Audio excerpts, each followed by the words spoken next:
ஆன்மீக உறவுகள் அனைவருக்கும் என் அன்பான வணக்கங்கள். இன்றைய பதிவு, வாழ்க்கையில் இந்த பிரச்சனை நீங்கவே நீங்காது அப்படின்னு எல்லா பிரச்சனைகளும் எடுத்து வச்சுக்கிட்டு கவலைப்பட்டுட்ருக்கோம் இல்லையா? இதுபோல் பிரச்சனைகளுக்கெல்லாம் காலத்தில் வந்து அருள் புரிபவர் காலபைரவர். காலனையும் வென்றவர், மிகப்பெரிய ஆற்றல் கொண்டவர் இந்த காலபைரவர். இந்த காலபைரவரை வணங்கத்துக்கான உகந்த நாள் தேய்பிறை அஷ்டமி அல்லது வளர்பிறை அஷ்டமி. இந்த திதிகளில் காலபைரவரை எப்படி வழிபடலாம்? உங்கள் பூஜை ரூமில் காலபைரவர் படம் இருந்துச்சுன்னா மஞ்சள் குங்குமம் வச்சுக்கோங்க. இல்லைன்னா சிவபெருமானுக்கு மஞ்சள் குங்குமம் வச்சுக்கோங்க.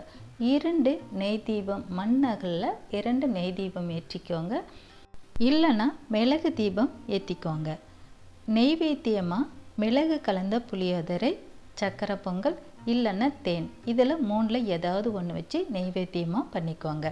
இவருக்கு சொல்ல வேண்டிய சுலபமான மந்திரம் அப்படின்னா, ஓம் க்ரீம் மகாபைரவாய நமக, ஓம் க்ரீம் மகாபைரவாய நமக. இந்த மந்திரத்தை ஸ்க்ரீனில் கொடுத்துருக்கேன், பார்த்துக்கோங்க.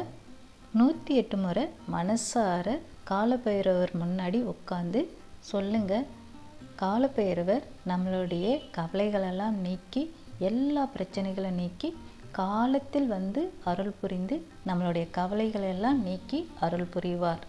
உங்கள் வாழ்க்கையில் ஏற்பட்ட தடைகளை நீக்கி, இன்னல்களை நீக்கி அனைத்திலும் காலபைரவர் நிச்சயமாக வெற்றியை கொடுப்பார். இது போன்ற ஆன்மீக தகவல்கள் எதுவாக இருந்தாலும் நம்மளுடைய சேனலை சப்ஸ்கிரைப் பண்ணுங்கள், லைக் பண்ணுங்கள், ஷேர் பண்ணுங்கள். நன்றி, வணக்கம்.